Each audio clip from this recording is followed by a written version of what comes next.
En este vídeo vamos a estudiar el tema 5 del temario de Historia de España de segundo de bachillerato, que lleva por título Absolutismo contra liberalismo, de 1788 a 1833. En 1788 subía al trono de España Carlos IV, en sustitución de su padre Carlos III, quien había dejado una fama de buen gobernante y buen gestor. Al poco tiempo de su reinado, sin embargo, un hecho vino a sacudir el continente europeo, la Revolución Francesa, que habría de cambiar la faz no solo de Francia y de Europa, sino también del mundo. En este momento en España se estaban celebrando Cortes, con el objetivo de llevar a cabo cambios en el orden sucesorio, por ejemplo, permitiendo que las mujeres pudiesen heredar la corona de España, y también otros cambios constitucionales y reformas. Sin embargo, viendo lo que había sucedido en Francia, donde las Cortes, ahí llamadas Estados Generales, se habían proclamado en Asamblea Nacional y habían instaurado una monarquía parlamentaria, el presidente de las Cortes españolas, el conde de Floridablanca, en connivencia con el rey Carlos IV, decidió clausurar las Cortes, ante el peligro de que la revolución se pudiese extender a España. Es lo que se conoce como el pánico de Floridablanca. Al mismo tiempo que sucede esto, Manuel Godoy, secretario de Estado, va ganando cada vez más poder, hasta convertirse en el hombre fuerte del régimen, debido a su cercanía sobre todo a los monarcas. De hecho, incluso se dice que era amante de la reina María Luisa de Parma. Como potencia absolutista, España se vio obligada a declarar la guerra contra la Francia revolucionaria. No obstante, debido a que España era una potencia militar de segunda, pronto fue derrotada y se vio obligada a firmar la paz de Basilea con los franceses en 1795. A raíz de este tratado, España quedará bajo la influencia francesa. A España, sin embargo, también le beneficiaba aliarse con la Francia revolucionaria, debido a que el Imperio Británico, a que Gran Bretaña amenazaba las colonias de América. Esta alianza con Francia, sin embargo, a la larga llevó al desastre, ejemplificado en la batalla de Trafalgar en 1805, donde la flota británica arrasó a la flota franco-española. En 1799, Napoleón Bonaparte da un golpe de estado y se proclama cónsul de Francia. Poco a poco irá acumulando poder hasta llegar a ser emperador. Los destinos de España se vincularán, como veremos más adelante, a los de Napoleón. En este momento, en España, en la aristocracia española concretamente, hay dos partidos claramente diferenciados. Por un lado, los partidarios de Godoy, generalmente reformistas de tradición ilustrada, que, entre otras cosas, defienden realizar una desamortización de bienes eclesiásticos para hacer frente a la bancarrota, es decir, para conseguir recursos para el Estado. Esto iba contra los intereses de la nobleza y de la Iglesia sobre todo. Frente al partido de Godoy tenemos a los partidarios del príncipe de Asturias, el futuro Fernando VII. Generalmente partidarios de un absolutismo férreo. Como decimos, poco a poco España va a quedar dentro de la órbita de Napoleón. En 1807 se firma el Tratado de Fontainebleau. Este Tratado de Fontainebleau, en teoría, significaba que España dejaba libre paso a las tropas francesas en su camino hacia Portugal, ya que Portugal era aliado de Gran Bretaña, la gran enemiga de Napoleón. No obstante, en este Tratado de Fontainebleau había un tratado secreto por el cual España y Francia se repartían el territorio portugués. La parte sur de Portugal, de hecho, quedaría como un reino independiente reservado al propio Godoy, que se convertiría en príncipe de los Algarbes. No obstante, cuando las tropas francesas entran en territorio español, queda claro que su objetivo no es solamente ir hacia Portugal, sino que empiezan a ocupar lugares estratégicos. Quedaba claro que su objetivo era también la ocupación de España. A raíz de ello, el 18 de marzo de 1808 se produce en la ciudad de Aranjuez, donde residía la familia real, un motín encabezado por la nobleza. Este motín provoca la abdicación de Carlos IV y la destitución y arresto de su ministro Godoy, con lo cual Fernando VII se convierte en rey de España.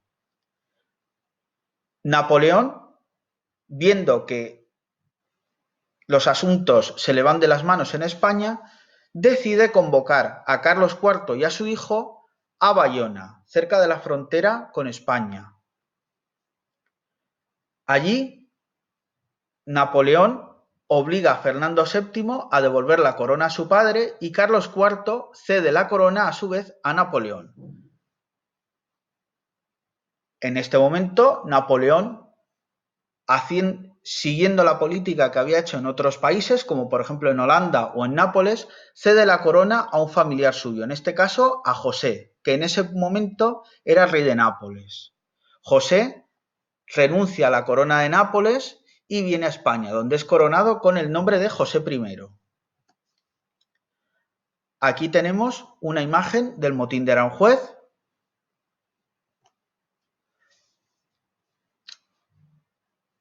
Sin embargo, este cambio de poder no es aceptado por el pueblo español, ni por la nobleza, ni tampoco por las clases más humildes.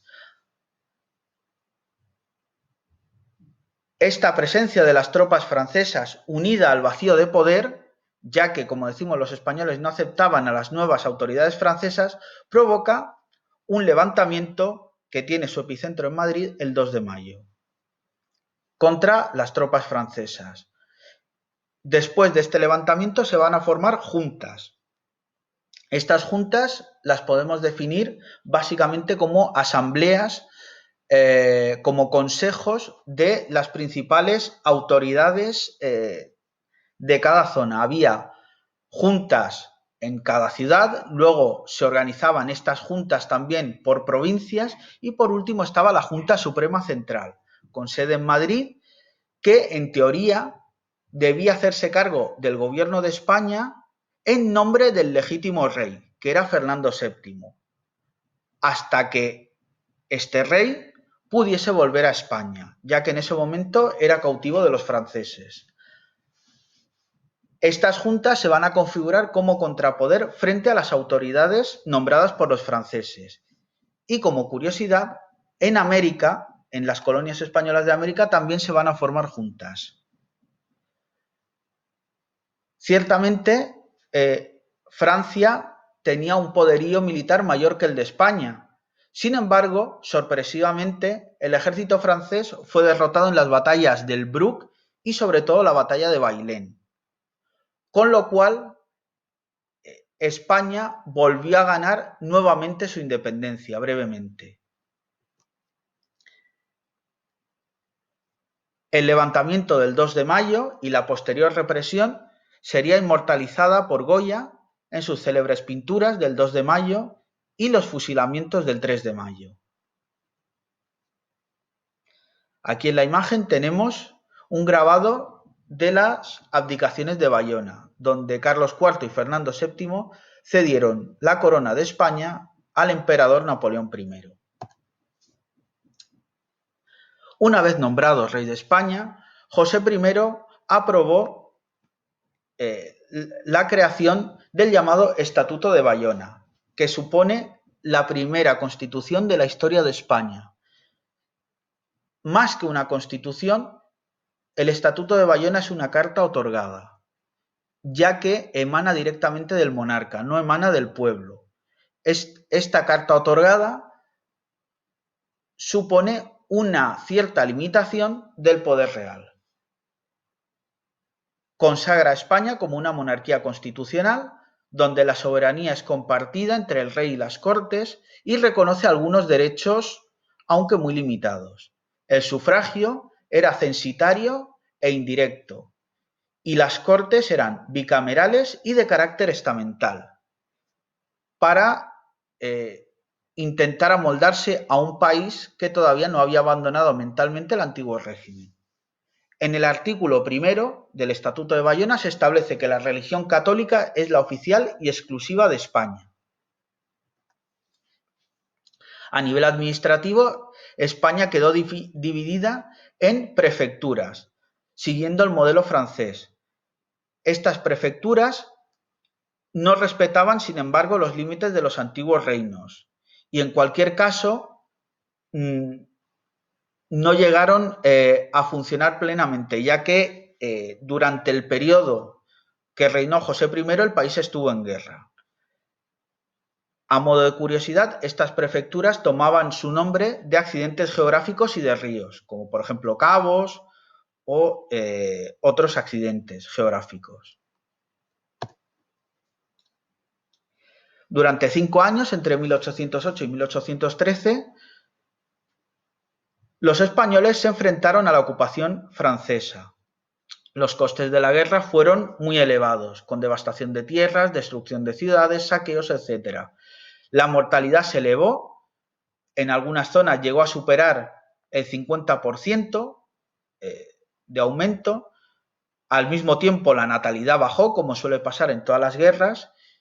Muchas tierras quedaron sin cultivar, ya que los campesinos debían marchar a la guerra. Y, entre otras cosas, en Castilla el sector lanero, que había sido el sector económico más importante, prácticamente desapareció, ya que las ovejas se destinaban a alimentar sobre todo a los soldados. El comercio se paralizó y la deuda llegó a ser inasumible, llegando a representar 20 veces los ingresos del Estado, con lo cual era inasumible. En la imagen podemos ver dos monumentos que quedaron irremisiblemente dañados por la ocupación francesa. El Panteón de San Isidoro en León, donde estaban enterrados los reyes del antiguo Reino de León, y también la tumba de los Reyes Católicos en Granada. Los cuerpos de los Reyes Católicos fueron profanados y desaparecieron. En este contexto es en el que aparecen las Cortes de Cádiz. Estas Cortes van a tener un carácter un poco especial, no van a ser unas Cortes al uso como las que teníamos en el antiguo régimen. Recapitulemos. Durante el vacío de poder se había proclamado una Junta Suprema Central. Esta Junta Suprema Central asumía los poderes del rey cautivo Fernando VII. Dado que el rey era el único que podía convocar cortes, esta Junta Suprema Central, sustituta del monarca, es la encargada de convocar las cortes. En 1810, esta junta será sustituida por una regencia. Sin embargo, la llegada del ejército francés obliga a la Junta Suprema Central y después a la regencia a abandonar Madrid y a refugiarse en la ciudad de Cádiz, que durante toda la guerra no cayó nunca en poder de los franceses. La elección de diputados, al estar el territorio en guerra, era muy complicada y no todos llegaron sanos y salvos a la ciudad de Cádiz. Aún así, 300 diputados de toda la península y también de las colonias de América llegaron a reunirse en la ciudad de Cádiz. En septiembre de 1810, estos diputados se constituyen en Cortes. Aprueban dos cosas muy importantes. En primer lugar, la soberanía nacional, que era una novedad en la historia de España, y obviamente reconocen a Fernando VII como rey legítimo de España. Estas Cortes de Cádiz se ponen en marcha a aprobar leyes y sobre todo una constitución. La Constitución de 1812, que por ser aprobada el 19 de marzo, día de San José, recibió el nombre de la Pepa. Esta Constitución de Cádiz era sin duda la más avanzada de su tiempo. reconocía como españoles a los ciudadanos de ambos hemisferios, es decir, tanto a los ciudadanos de la península como a los de las colonias. Contenía una amplia declaración de derechos. Reconocía el derecho de habeas corpus, es decir, que si una persona era detenida, debía ser llevada ante un juez o debía ser puesta en libertad. Se reconocían amplias libertades civiles, así como la igualdad jurídica y fiscal, y se establecía también la división de poderes. La clásica división en tres ramas: el ejecutivo, que residía en el rey y sus ministros, el legislativo en las cortes y el judicial en los tribunales de justicia. El sufragio era universal, masculino y se ejercía de forma indirecta. La religión católica era la oficial y única del Estado, y además el Estado se obligaba a mantener financieramente la religión católica. Y por último, se aprobaba la creación de la llamada Milicia Nacional, una especie de ejército popular que en adelante será la fuerza de choque de los liberales. Estas Cortes de Cádiz procedieron también a la demolición del antiguo régimen, con una reforma agraria que tenía como objeto repartir tierras entre los campesinos más pobres. Se abolieron los señoríos, con todo lo que ello conllevaba, de eliminación del feudalismo. No obstante, no todos los diputados de las Cortes de Cádiz eran partidarios de estas reformas que derogaban el antiguo régimen. Había diputados ciertamente liberales, partidarios de que España progresase, pero había otros que querían que España se mantuviese en el absolutismo. Y al mismo tiempo había otros que, queriendo que España mantuviese la monarquía absoluta, eran partidarios de hacer ciertas reformas.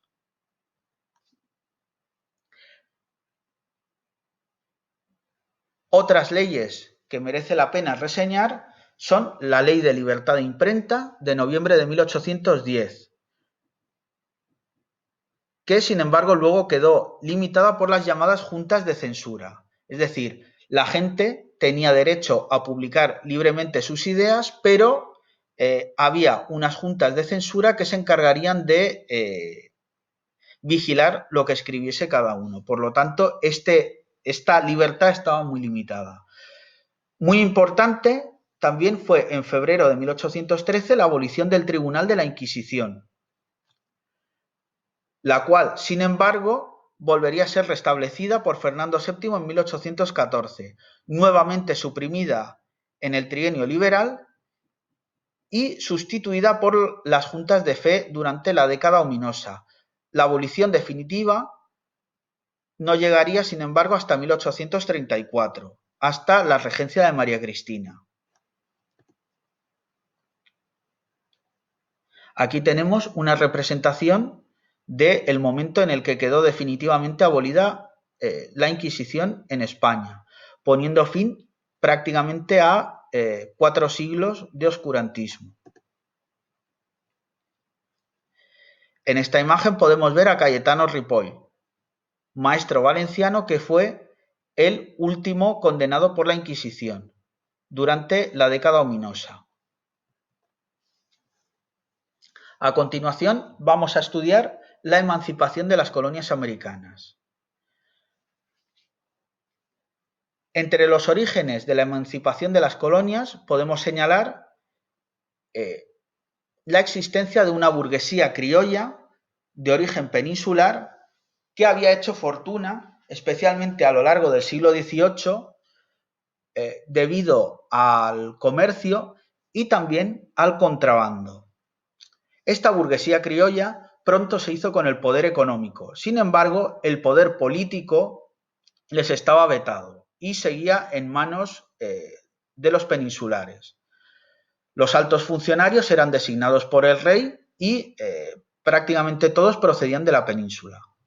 Al mismo tiempo, en América, al igual que pasaba en Europa, fueron llegando las ideas ilustradas, las ideas también liberales.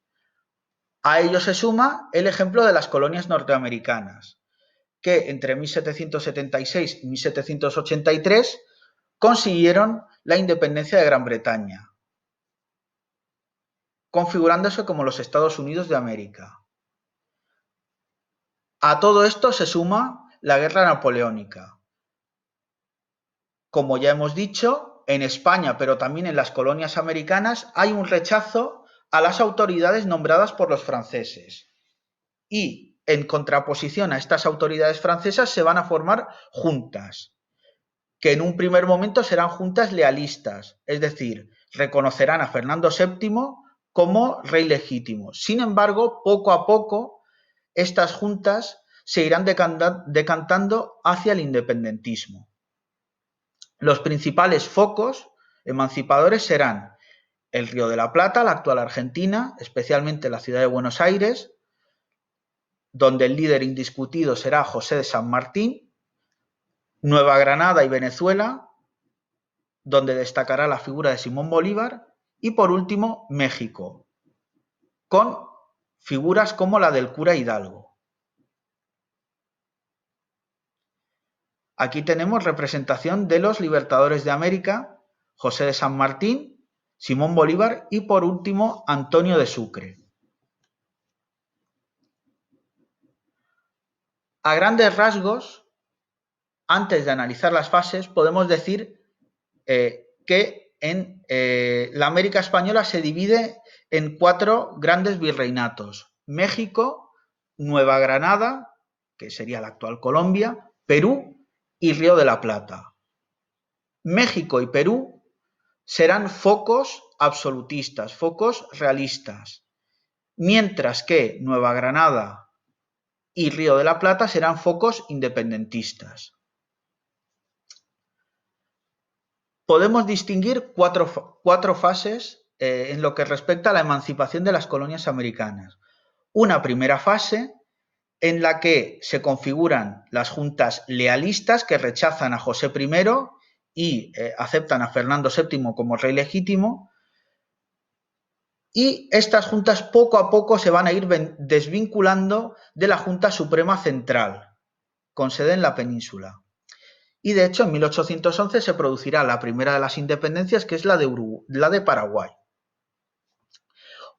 En una segunda fase, que va de 1814 a 1820, se configuran ya los dos focos independentistas, que son Venezuela y Río de la Plata, mientras que Perú y México se van a configurar como focos realistas. Una tercera fase coincide con el trienio liberal en España, de 1820 a 1823. Perú y México se pierden para la causa realista. Estos dos antiguos virreinatos se separan de la causa realista porque Fernando VII acepta la Constitución de Cádiz y deciden independizarse de España, pero manteniendo la monarquía. En México, esto se consigue mediante el llamado Plan de Iguala, que es un pacto entre los realistas y los independentistas, un pacto por el cual México se independiza de España, pero como un imperio, no como una república. La última fase sería el periodo posterior al trienio liberal, de 1823 al 26, y supone ya las últimas derrotas españolas. La principal derrota fue en la batalla de Ayacucho en 1824, en el actual Perú. Lo único que retendría España en su poder serían las islas de Cuba y Puerto Rico, ya que los independentistas latinoamericanos carecían de una flota potente.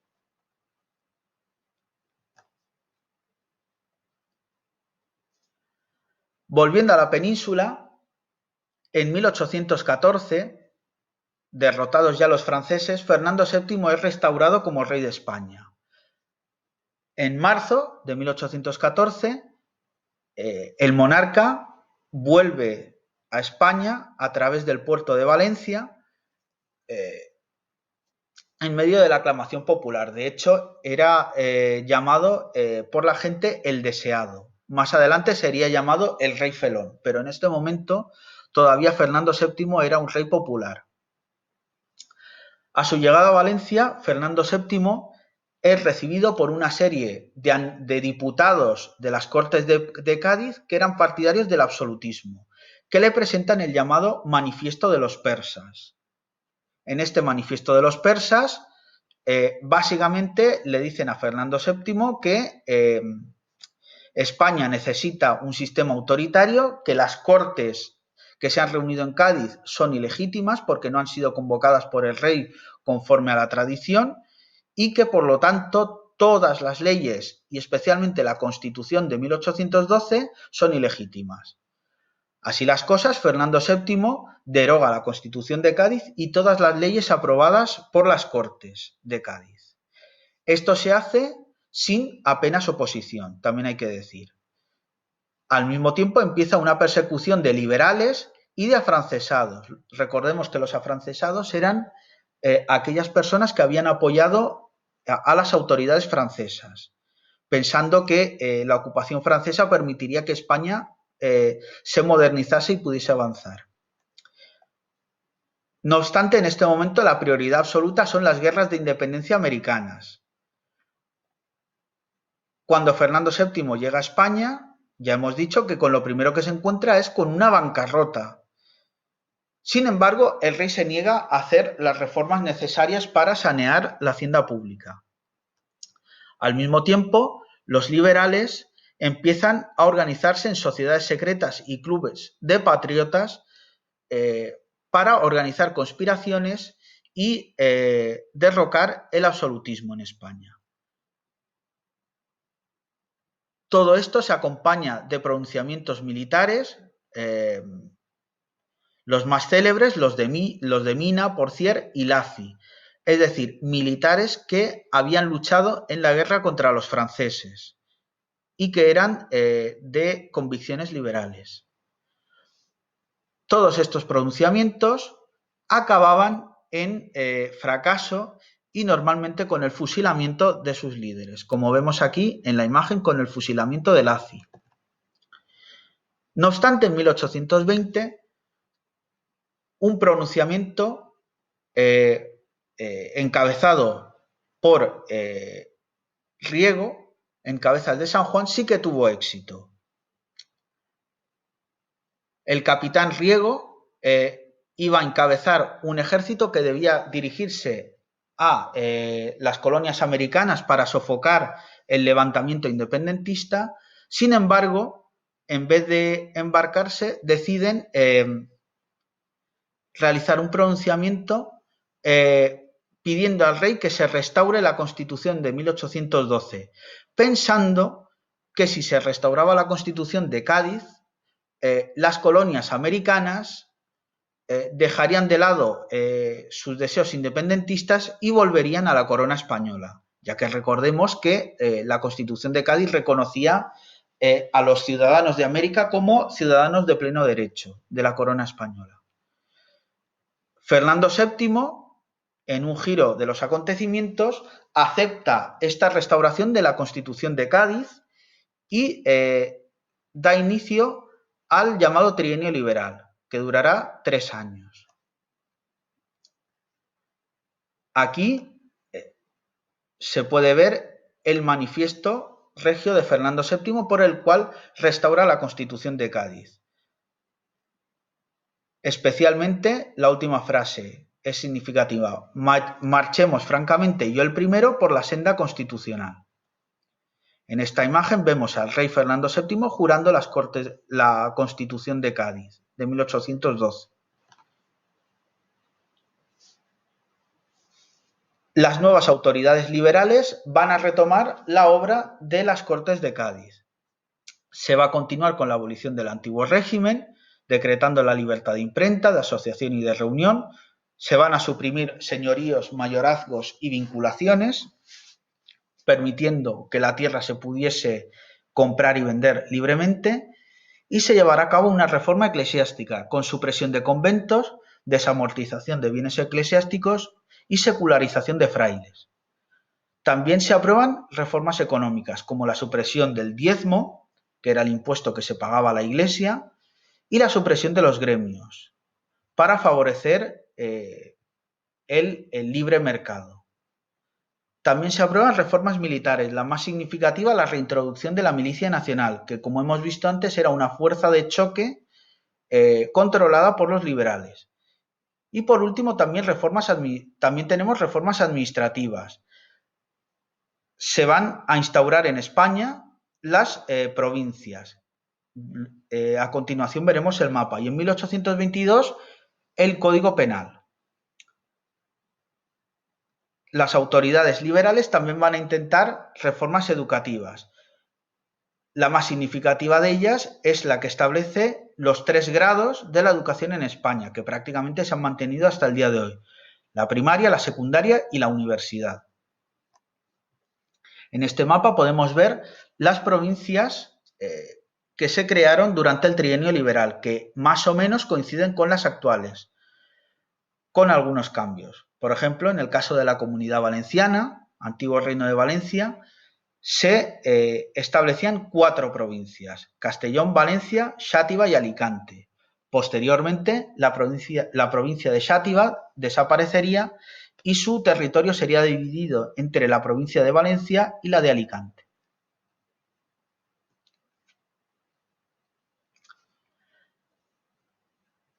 La Revolución de 1820 en España fue un ejemplo para otros países, donde también se realizaron revoluciones liberales, como Portugal y Nápoles.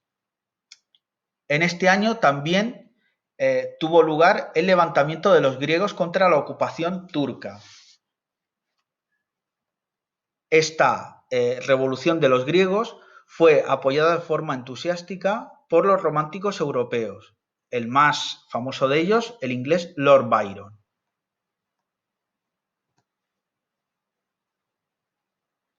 No obstante, en este momento empieza a haber conflictos y tensiones entre los propios liberales. Por un lado, también estaba la oposición de los partidarios del absolutismo, sobre todo de la nobleza y del clero, y también la oposición secreta del rey, que empieza a vetar algunas leyes.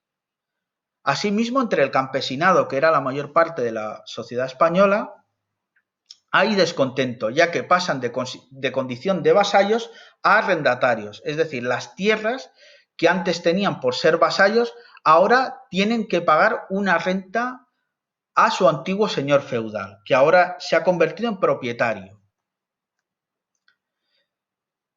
Asimismo, en zonas de Cataluña, Navarra, Galicia y el Maestrazgo empiezan a organizarse partidas, guerrillas absolutistas, que poco a poco llegarán a organizar un auténtico ejército. Por último, en la Seu d'Urgell, en el norte de Cataluña y cerca de la frontera con Francia, se va a proclamar una regencia absolutista, con el objetivo de restaurar a Fernando VII como rey absoluto.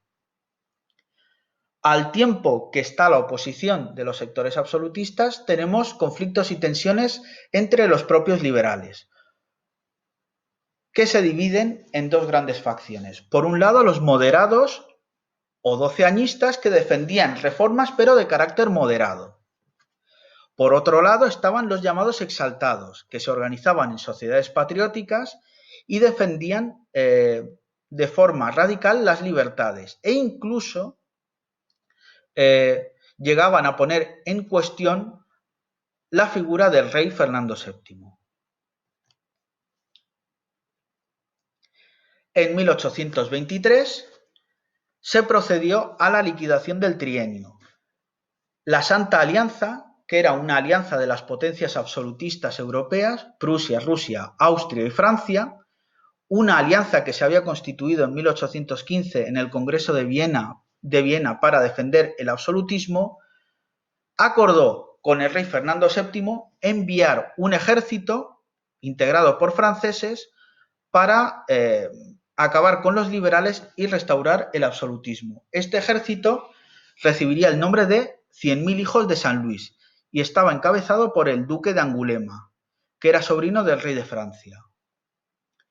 La resistencia liberal fue escasa debido a que la mayor parte de la población estaba descontenta con las autoridades liberales, como ya hemos visto. Las autoridades liberales huyen hacia Cádiz intentando repetir el milagro de la guerra contra Napoleón. Estas autoridades liberales se llevaron también a Fernando VII, en cierto modo secuestrado. Incluso llegaron a inhabilitarlo debido a que Fernando VII se oponía a huir hacia Cádiz. Sin embargo, lo que había ocurrido en la Guerra de Independencia, donde Cádiz había resistido durante el asedio durante toda la contienda, no se repitió. Cádiz cayó y se restauró el absolutismo y se procedió a una persecución, ahora sí, de forma abierta de los liberales. En este cuadro podemos ver el fusilamiento de Torrijos, del pintor alicantino Antonio Gisbert, uno de los ejemplos de fusilamientos de liberales durante el periodo posterior al trienio liberal.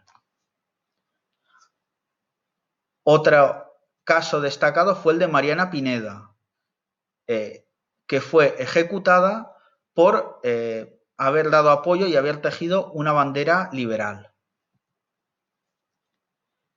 En esta moneda podemos ver a Fernando VII como rey constitucional. Esta moneda es de 1823, es decir, de la época del trienio. Y en la parte de la izquierda podemos ver la leyenda Fernando VII por la gracia de Dios y de la Constitución.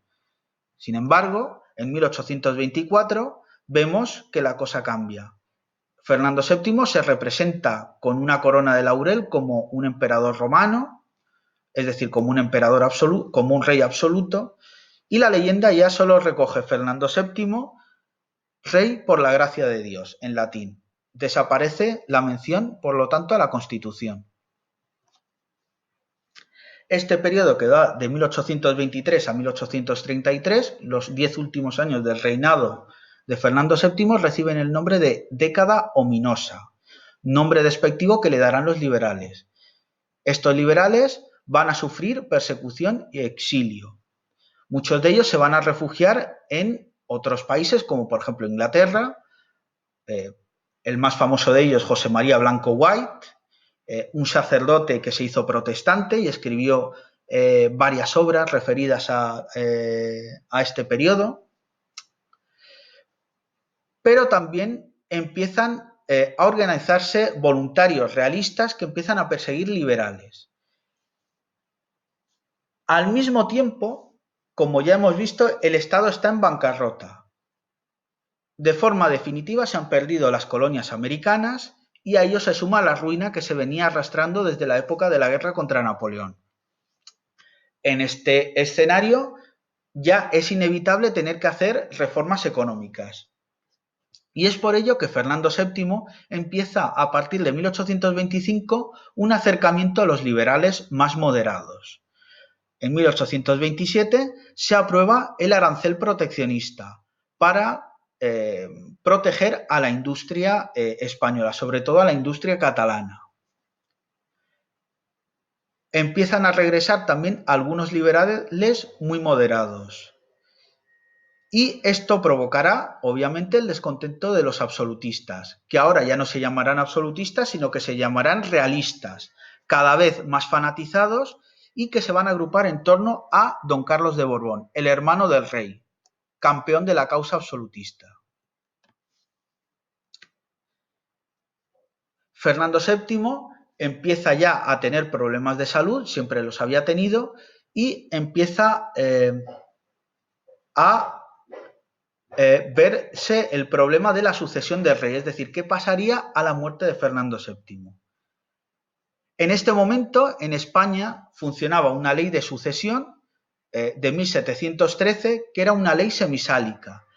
Esta ley de sucesión de 1713 había sido aprobada por Felipe V después de la Guerra de Sucesión y dificultaba que las mujeres pudiesen heredar la corona. Esto tenía su origen en impedir que la Casa de Austria pudiese volver a recuperar la corona española a través de el linaje femenino. Por lo tanto, se dificulta que las mujeres puedan reinar. Es decir, si un rey moría sin hijos, solo tenía hijas, la corona pasaba a su hermano, y si no tenía hermanos, la corona pasaría a sus sobrinos. Por lo tanto, las mujeres tenían prácticamente imposible heredar el trono. Fernando VII no tenía hijos ni hijas en este momento, por lo tanto el sucesor sería su hermano, el absolutista Carlos María Isidro. No obstante, Fernando VII contrae un último matrimonio, el cuarto en su haber, con su sobrina carnal María Cristina de Borbón dos Sicilias. De este matrimonio, Fernando VII tendrá dos hijas, Isabel y Luisa Fernanda.